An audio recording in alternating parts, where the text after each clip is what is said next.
você, por um acaso, em algum momento, sentiu que você ia ser pega no flagra, porque você é uma fraude, porque as pessoas não imaginam quem você é de verdade, se você fica se depreciando, se você acha que você não tem potencial nenhum, com certeza você tem a síndrome da impostora. E quem não passou por isso em algum momento da vida? E hoje esse vai ser o tema do nosso programa Potência Holística. O debate vai ser entre eu e a Mel e a gente vai falar, vai conversar sobre esse tema que acomete mais de 70% das mulheres. Mel, em algum momento você vivenciou a síndrome da impostora? Eu adoro falar desses temas que eu consigo expor a minha vulnerabilidade, que eu acho que a gente consegue criar uma conexão maior. Passei, estou em um processo de tratá-lo, mas porque eu acabei conseguindo reconhecê-lo, não há tanto tempo, mas a gente vai falar até sobre isso, né? Quando a gente reconhece as coisas, fica mais fácil de tratar. Mas com certeza eu sofri da síndrome da impostora e eu fico feliz de conseguir falar sobre isso para que esse caminho seja mais fácil para as outras pessoas. Eu acho que eu não só passei, como eu passo em alguns momentos da minha vida. Não sei se haverá um dia que a gente vai ter a cura 100%, né? Tipo, falar, eu não passo mais por isso. Eu espero que sim, eu espero que isso aconteça em algum momento.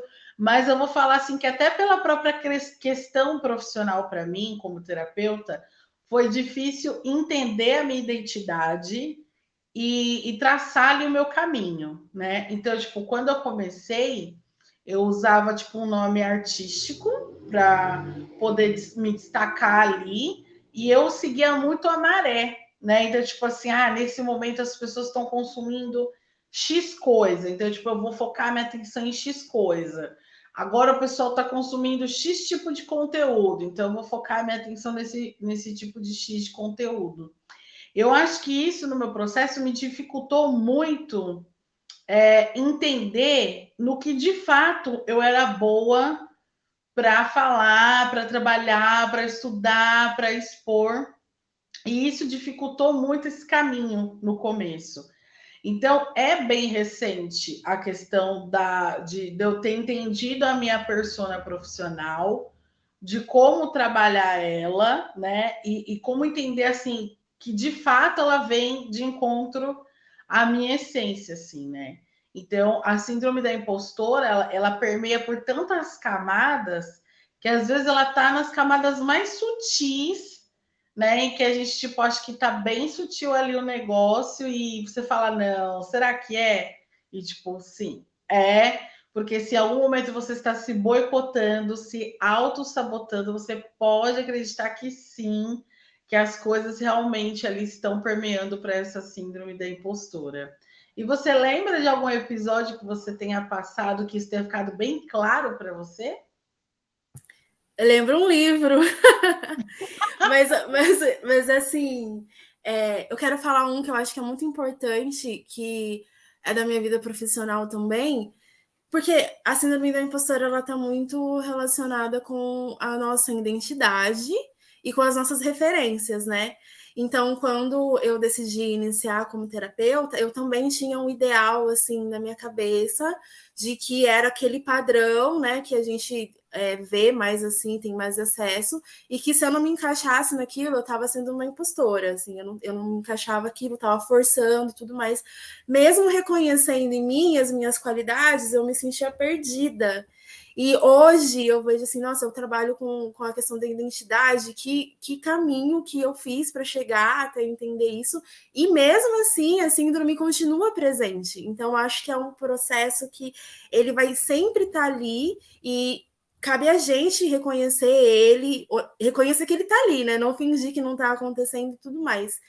Para mim, o conhecimento veio muito com a questão da procrastinação, né? Que é uma das características da síndrome da impostora. E foi um boom, assim, na minha cabeça quando eu percebi que procrastinação é medo, né? Tipo, você vai deixando as coisas para lá porque você tem medo e tudo mais. Foi por esse caminho. mas é muito marcante para mim na minha profissão. Assim, eu demorei muito mais tempo para poder desenvolver o meu trabalho com qualidade, por querer me encaixar e achar que eu era uma impostora por causa das referências que ficavam assim me circulando. E nisso tem uma coisa bem legal da gente entender também, que uma das características também da síndrome da impostora é a questão da sensação do não pertencimento, né? Então, assim, quando você vai pesquisar na internet sobre a síndrome da impostora, você vai encontrar muito mais informações relacionadas à vida profissional, né? E lógico, a gente, né, tem a questão cultural e estrutural de que a mulher no mercado de trabalho ela tem que trabalhar muito mais para poder provar-se competente para aquele cargo, para aquela função, enfim. Mas quando a gente fala da questão do não pertencimento, a gente também está falando sobre a nossa vida pessoal e social, né? Sobre como a gente se relaciona com os outros. Parte da nossa construção de personalidade advém, por exemplo, na nossa adolescência, que a gente vai encontrar as nossas tribos, né? Nós vamos encontrar pessoas que gostem das mesmas coisas que nós, que se vistam de uma maneira que agrada a gente. E essa construção dessa persona ali na adolescência, que você está experimentando estilos, gostos musicais e todo o aparato, vai fazendo com que você se sinta pertencente a um grupo. E na época da adolescência, isso é muito difícil, porque muitas coisas dentro de você já estão em ebulição por si próprio, né? Então, quando você fica tentando buscar essa sensação do pertencimento e você sente que você não se encaixa em lugar nenhum, é bem pior, né? Então, tipo, a síndrome ela vem acontecendo conforme as experiências que a gente vai passando, né? Sim, eu gosto muito de falar para as pessoas que a nossa identidade é a nossa personalidade no total do nosso autoconhecimento, né? Então, quando você está ali, principalmente na adolescência, né? Que você já não se entende mais criança, e fala, então, o que, que eu sou? Vou experimentar e tal. Você está conhecendo a sua personalidade e depois você vai potencializando ela, né? Você vai vendo se aquilo faz sentido para você. E a síndrome da impostora, ela, quando você tá nesse lugar de não pertencimento, ela também te joga muito pro, ou eu quero estar em tudo, eu preciso caber em tudo, e você fica circulando ali e não se encaixa em nada, ou você também fica muito imutável no lugar e fala assim, não, é isso aqui, vou ficar aqui, e também não consegue avançar nas coisas, né? Tipo, você não consegue se descobrir e ver o que realmente faz sentido para você.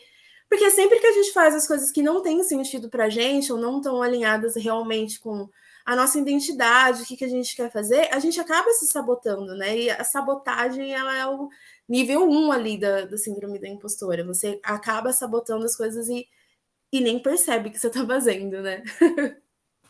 Quando eu era adolescente, eu tenho uma atitude, um episódio que eu não me orgulho, né? Porque quando eu estava ali na fase do tipo da primeira à quarta série,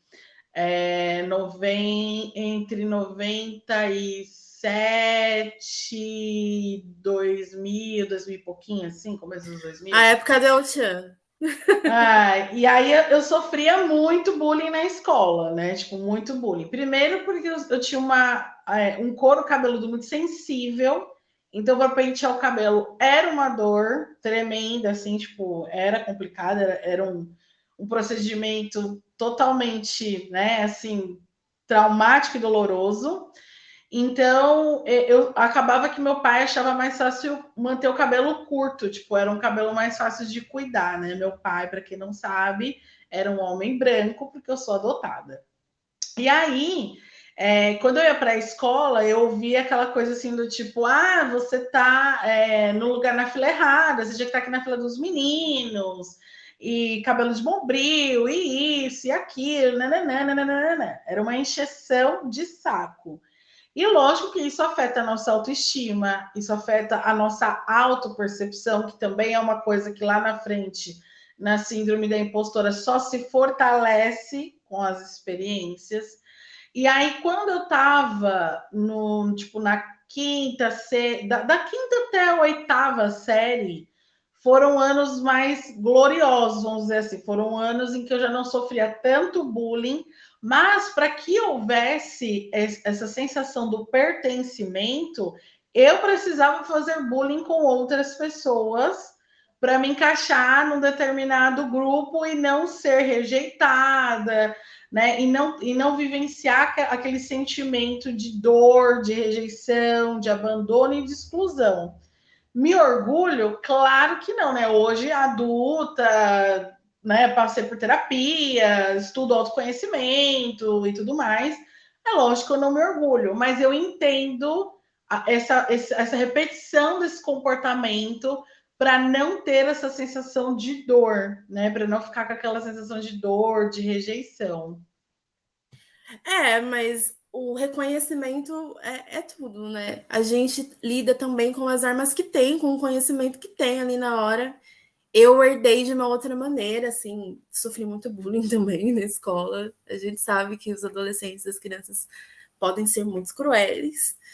E eu acho que o que eu carreguei disso, assim, foi essa questão das migalhas por muito tempo, né? Então, como eu não me sentia pertencente, eu nem me entendi. Eu acho que ainda a gente, como mulher preta, ainda passa por um processo ainda muito mais intenso, né? De, tipo, estar à margem ali de tudo que é apresentado para você de referência do que é bom.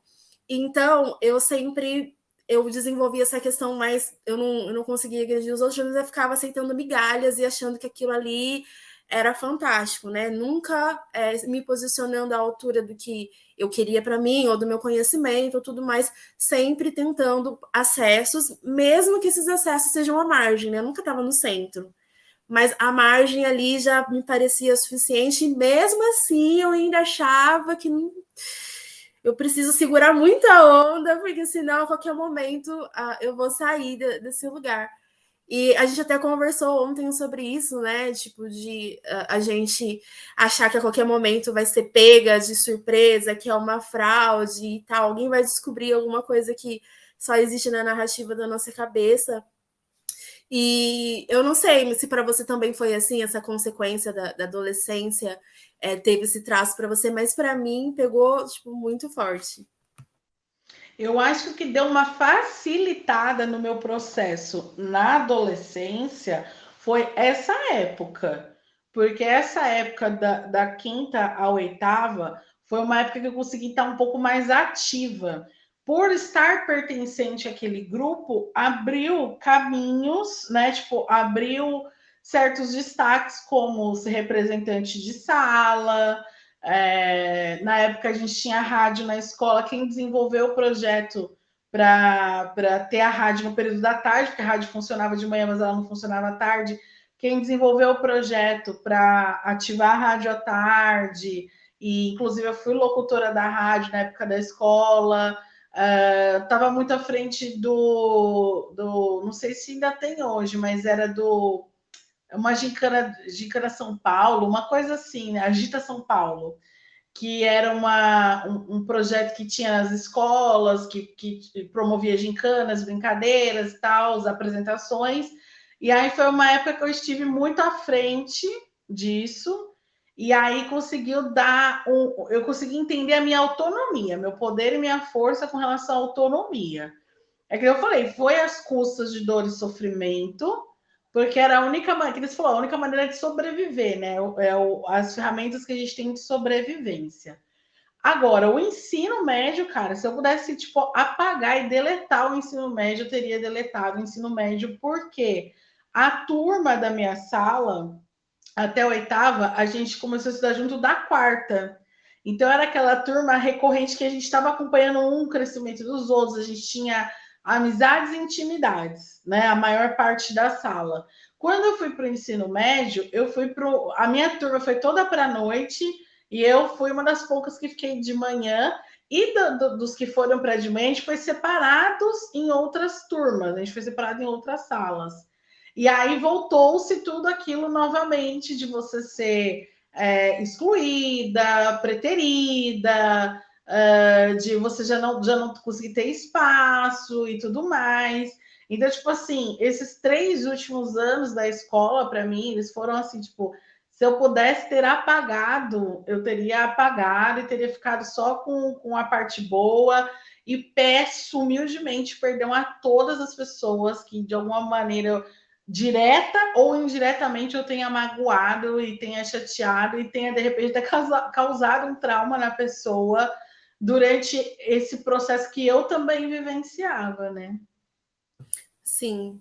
E eu digo que, para mim, também foi um processo perdoar as pessoas, né? Porque entender, foi o que eu falei, as pessoas agem ali com as ferramentas que têm. A gente vem de uma estrutura que não passa nenhum tipo de inteligência emocional, que a gente não conversa sobre isso com os adolescentes, a gente não fala sobre isso com as crianças, então não se traz essa importância, né? Então cada um vai se virando ali com a maneira que consegue. Eu consegui desenvolver mais essa autonomia minha na faculdade. No ensino médio, no ensino fundamental, foi trágico, assim, sabe? Mas eu acho que tem muito peso também da faculdade ter sido uma coisa que eu escolhi, né? Eu estava ali para estudar aquilo que eu escolhi. Então, isso em si já me trouxe uma autonomia. Mas eu acabei, essa questão da migalha, ela veio novamente porque eu acabei me perdendo, porque eu senti um pertencimento tão grande que eu só foquei naquilo, né? Então, depois eu tive que revisitar todos os meus propósitos e tudo mais. Então, a gente acaba, às vezes, se perdendo, né? Toda falta precede um excesso, não tem muito o que fazer. E daí eu fiquei muito nessa coisa mesmo, assim, uau, eu tô aqui, consegui, tô fazendo uma coisa que eu gosto, tô sendo mais aceita, e foquei muito mais nesse acolhimento que eu precisava, não me arrependo, acho que tudo bem, são ciclos que a gente tem que viver, foi o que você falou, tudo são ciclos, mas hoje, com mais maturidade, eu vejo que foi um autoabandono ali, né, porque eu tinha um propósito que eu deixei de lado para poder viver isso. Eu não sei, até vou perguntar para você uma coisa que eu escutei hoje e eu fiquei assim pensando muito sobre a síndrome da impostora, que é que por muito tempo eu carreguei esse sentimento de que quando eu concluí alguma coisa, né, quando eu consegui esse acesso, e aí na vida profissional, na pessoal, eu sentia primeiro alívio, eu não sentia felicidade.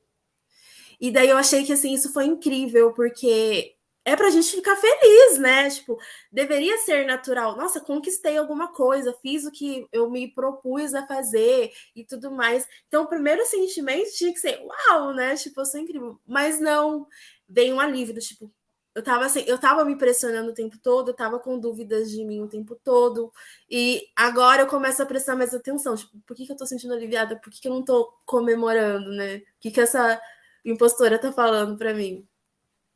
Então, eu acho que isso encaixa bem e pelo menos, se não diretamente, mas bem ramificada aí na síndrome da impostora, essa questão do alívio por conta dessa autocobrança excessiva. Aí você fala assim, tá, mas e da onde vem essa autocobrança excessiva? Ela vem de N fatores, de todas as experiências da tua vida. Então, por exemplo, quando você é uma criança podada, né, tipo uma criança que você não tem vez, não tem opinião, não tem autonomia, é lógico que isso vai reverberar num adulto completamente seguro. Né? Então, tipo, e esse adulto inseguro, ele vai ter uma grande dificuldade de crescimento, porque, tipo assim, ele não vai se achar capaz. Fica uma repetição naquele, tipo, naquele disco rígido ali gravado, que você não é capaz, né? Da sua incompetência, da sua insuficiência. Se isso foi sendo fomentado nas suas experiências de que você não é capaz, ou de não receber incentivo, ou de nunca ter o holofote sobre você, é lógico que quando você passar por qualquer situação, você vai se sentir aliviada de ter conseguido e não precisar ouvir nenhum tipo de crítica, assim, sabe? Tipo, ai, nossa, né? Tipo, não estou ouvindo nenhum tipo de crítica com relação a isso e tal. Ou então, tipo, nossa, se as pessoas estão elogiando, né? Às vezes não é nem porque elas gostaram, mas pelo menos não está ruim. Tipo, a gente não consegue ver o lado bom. A gente tampa aquele lado bom como sendo buraquinhos do lado ruim. Então, tipo, não é que ficou um trabalho bom, um projeto bom, uma apresentação boa, um conselho bom, uma forma de se relacionar legal. É porque tá razoável, tipo, deu para suprir, ou é porque foi um golpe de sorte, eu consegui falar a coisa certa na hora certa. Tipo, você nunca olha aquilo como uma capacidade tua, você olha sempre aquilo como se fosse uma conspiração de coincidência do universo para que aquilo tenha dado certo. Então, acho que daí vem essa sensação de alívio quando, tipo, ai, deu tudo certo, graças, tipo, não preciso mais me preocupar, né? Tipo, tudo conspirou a favor, tipo, nunca é o seu potencial que construiu aquilo, não, tudo sempre conspira a favor, né? E como isso afeta a gente no processo de aprendizagem, né? Porque se a gente só quer fazer as coisas quando tá perfeito, né? Quando tá tudo bem e fica nessa ansiedade, de tipo assim, né? Se pressionando porque eu preciso do alívio, dificulta muito um processo de aprendizagem que pode ser tranquilo, né? A gente tem que parar de associar aprender com sofrer, evoluir com sofrer. Tudo tem, sim, as suas demandas, né? As suas necessidades de investimento, mas não precisa ser esse martírio, né? Vou fazer o que precisa ser feito, vou esperar um feedback, se precisar, corrige o que precisa ser corrigido e tudo bem, né? Agora, se a pessoa falar, não, tá maravilhoso, mas eu acho que podia ser só não sei o que, pronto, ai, eu não sou boa o suficiente para aquilo, não sei o que lá, e começa todo esse processo de sabotagem. E é muito legal que a gente entenda que isso vem da nossa individualidade, porque foi o que você falou, tem muito essa questão, né, de, tipo, dos pais, de como a gente foi criando e tudo mais. Então, se perguntar, né, tipo, quem que é essa voz que tá falando comigo que eu não consigo, que tá errado e tudo mais. Tentar identificar essa voz. Normalmente a gente acha que é a gente só, mas se a gente para pensar, a gente reconhece, né? Ai, é minha mãe, é meu pai, é meu ex-tóxico, é minha professora de biologia que falou para mim que eu nunca ia conseguir, não sei o que lá. Porque quando a gente identifica, a gente consegue enfrentar ali o que está acontecendo, né? Uma das coisas que eu falo e eu quero deixar registrado, eu falei 1000 vezes, vou falar 5000 vezes, que foi a conversas íntimas nossas em que você me ajudou a dar nome às coisas que eu estava sentindo. E quando a gente dá nome às coisas que a gente está sentindo, a gente consegue também entender o antídoto daquilo, né? Tipo, como eu posso curar, como eu posso resolver. Então, se eu sei que eu estou sentindo medo, a cura é o enfrentamento. Se eu sei que eu estou sentindo ansiedade, eu preciso focar no aqui e no agora. Se eu sei que eu estou triste, eu preciso entender a minha tristeza para ressignificar. Então, eu acho que quando a gente consegue dar nome aos sentimentos, é onde a gente consegue entender qual vai ser o antídoto, qual vai ser a cura para aquilo, né? A gente tem essa repetição, essa voz que está sempre falando que você não serve para nada, que você é essa farsa, que você não tem competência, que você não tem criatividade, e aí você fica ouvindo, ouvindo, e quanto mais você trabalha a favor dessa voz, do tipo, acreditando que ela é plenamente verdade, mais você vai se auto-sabotando, mais você fomenta a tua autocrítica, mais você vai aumentar a tua ansiedade. Então, uma das dicas que eu deixo aqui é para que você olhe a tua história, né? Olhe os fatos. Contra fatos não há argumentos. Então, todas as vezes que você se superou, todas as vezes em que você parou, revisou a tua história, reconheceu onde errou, modificou e se transformou numa pessoa melhor, todas as vezes em que você foi resiliente quando houveram barreiras ali no seu caminho e você conseguiu ser criativo o suficiente para superar essas barreiras, e o quão forte você foi para enfrentar cada noite negra ali da tua vida, que você estava ali no escurinho do teu quarto e só o teu travesseiro sentiu as tuas lágrimas e você conseguiu estar ali no dia seguinte, viva, respirando, levantando a cabeça, falando, não, preciso pensar em como eu vou fazer para me recuperar. Então, assim, quando você pensa no tamanho da tua força, você entende que nem sempre aquelas vozes elas vão ter sentido, né? Faz parte da mente humana trazer a autossabotagem. Isso não é uma coisa anormal. Essa autossabotagem, ela vem para trazer aquele despertar para você tomar cuidado, um despertar de sobrevivência. Ele só sai de controle quando você dá muito mais ouvido a ele, não ponderando fatos, não ponderando o que você venceu, não ponderando o que você conquistou, e aí isso te impede de ser feliz e te impede de realizar tarefas, ou de ter vida social, ou de ter qualquer outra questão, né? Sim, essa questão do aterramento também, né?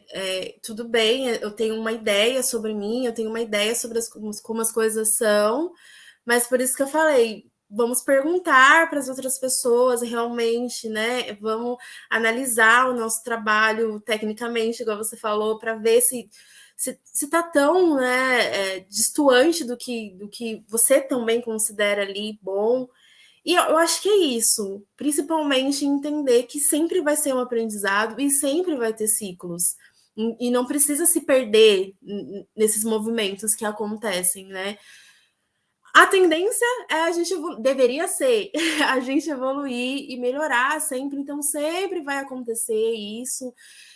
Tomar cuidado, né, com essa questão de não ficar presa sempre na mesma coisa, se você já sabe a solução, mas aterrar mesmo, de pergunta, será que a minha opinião é concreta mesmo, baseada em algo que está acontecendo, ou só eu repetindo a mesma coisa ali, para mim, várias vezes na minha cabeça, e por que eu estou repetindo isso? E procurar ajuda, assim, se você sente necessidade, procura ajuda, se cerque de referências que fazem sentido para você. Tipo, se você acha que você é uma impostora porque você não é bem-vinda, presta atenção nas pessoas que você se sente bem-vinda e se cerque dessas pessoas. Presta atenção nos ambientes que você se sente seguro e se cerque disso para que você consiga criar essa força de entender ali quem é você e tal, perante o seu desenvolvimento, as suas dores. Então, presta atenção no que te cerca, o que você está construindo no que te cerca, e vá buscar no externo aquilo que você quer ser no interno, para que essa impostora ela consiga ir embora. Uma última dica, puxando o gancho disso que você falou, é não fazer comparações. Porque uma das coisas que a rede social fomenta bastante, né, ela intensifica bastante a questão da comparação. Porque quando eu estou, por exemplo, nas redes sociais, eu estou lá olhando as fotos, está todo mundo sempre muito feliz, todo mundo sempre muito bem sucedido, né? Tipo, ninguém tá falando de um boleto que não pagou, ninguém tá falando, né, que a viagem deu uma desgraça. Tá as fotos lindas da viagem, mas não tá falando quanto você gastou, quanto você se endividou, o que deu errado naquela viagem, né?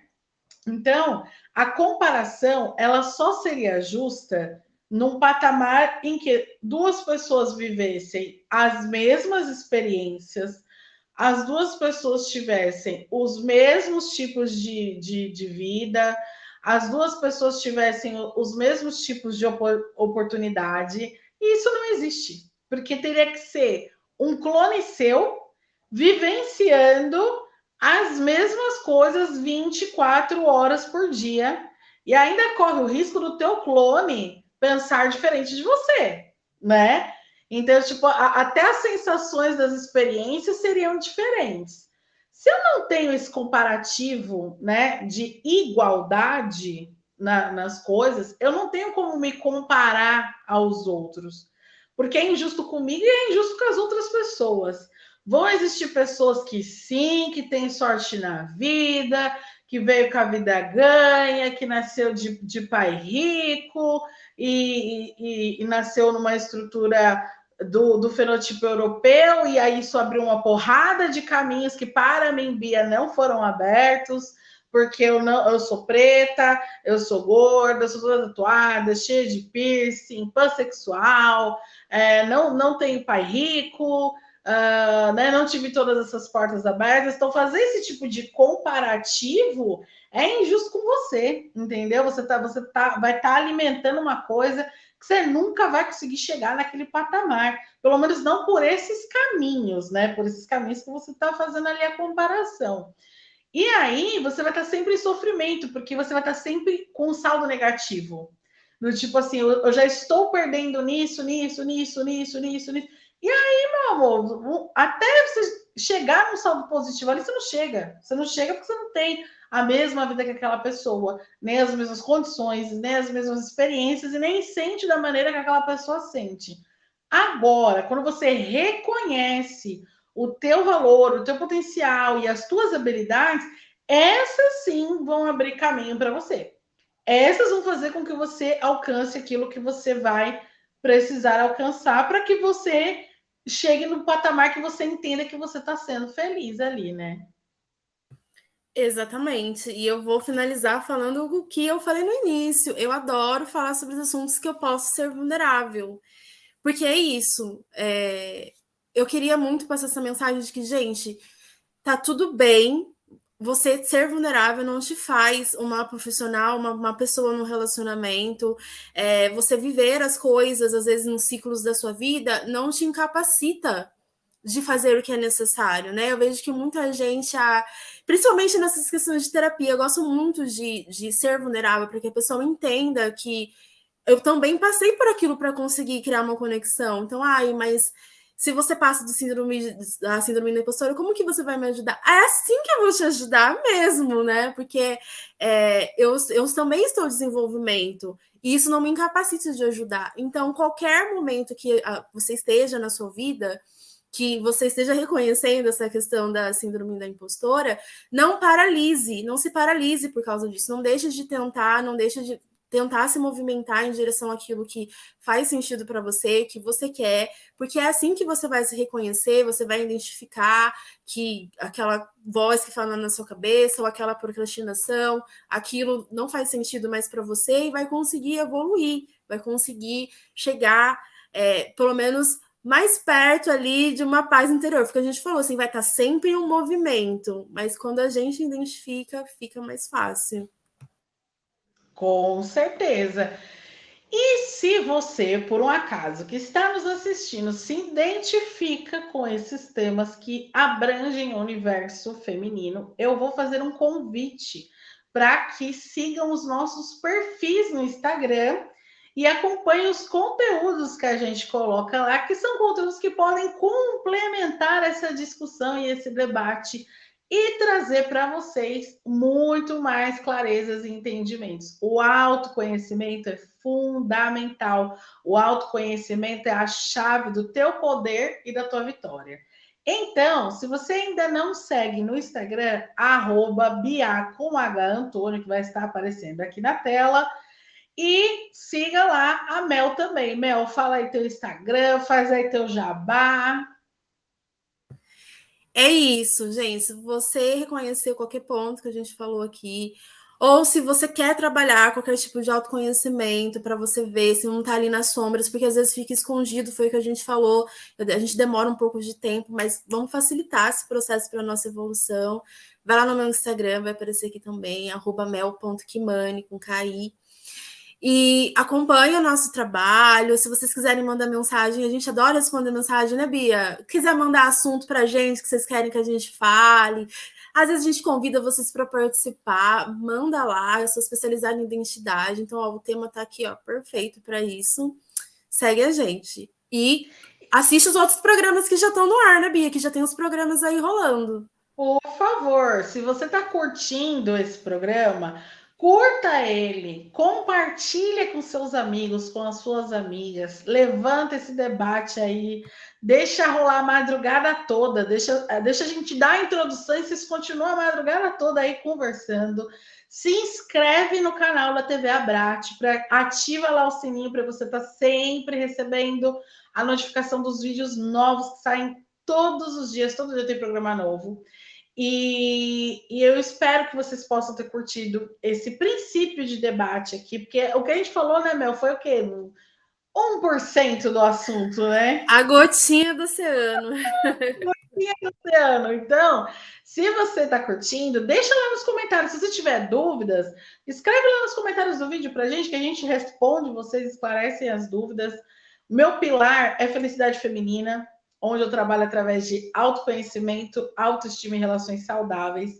Em breve vai sair o curso Educação Afetiva, que é um curso que fala sobre como se relacionar, né? Então, o que é o amor, Alfabetização sexual eu vou trazer também. Tô adorando atualizar esse curso, gente. Tem muito assunto novo que tá vindo nesse curso. Vai ser a 4ª edição, a gente tá na 4ª edição. Então, prepare-se, porque em breve vem aí curso novo. E é isso. Ah, e o último jabazinho para a gente encerrar é o seguinte: se você quer fazer o curso de terapeuta holístico, você quer ter uma formação que não vai lhe dar apenas técnicas, tá? Mas que vai te ajudar a construir a tua persona, é aqui comigo, entendeu? A Melzita foi minha aluna, né, Mel? A Mel pode falar com propriedade. Com propriedade. Que foi bom o processo, né? Exatamente, gente. Olha, a Bia é uma profissional para além das palavras. Eu nem fico falando muito, porque é além das palavras mesmo, sabe? Então, se vocês admiram o meu trabalho, sabe que é consequência dessa mulher maravilhosa que me empoderou bastante para que eu conseguisse chegar até aqui para vencer essa síndrome da impostora, porque quando eu cheguei, né, Bia? Eu tava bem assim, meu Deus, eu sei fazer, mas eu não consigo. Eu falava, mulher, pelo amor de Deus, mulher, você tem muito para dar para o mundo. Quando você não coloca isso para fora, você está privando o mundo das coisas boas. Por isso que eu falo, gente, tem que perturbar ela na DM, tem que falar, Mel, me deixa na lista de espera, Mel, me deixa na lista de espera. Isso, vão me mandando as coisas, já vão me mandando os interesses de vocês. Eu quero ver se dia 25 de julho rola uma live sobre a mulher preta e carimbenha. Vai rolar, vai rolar. E daí eu já vou encaixando vocês, gente. Manda para mim, por favor. Sistema babadeiro, pelo amor de Deus. Segue essa mulher para não perder esse sistema babadeiro. Que eu falo que eu aprendi foi muito com ela. E eu falo que eu aprendi a gotinha do oceano com ela. Ainda tenho muito mais para aprender com essa mulher. Essa mulher é sensacional, sensacional. Mel, sou apaixonada aqui por você e é sobre isso, gata. Beijo, Mel. Obrigada. Beijo. Obrigada, Beijo. Até o próximo programa. Tchau. Até.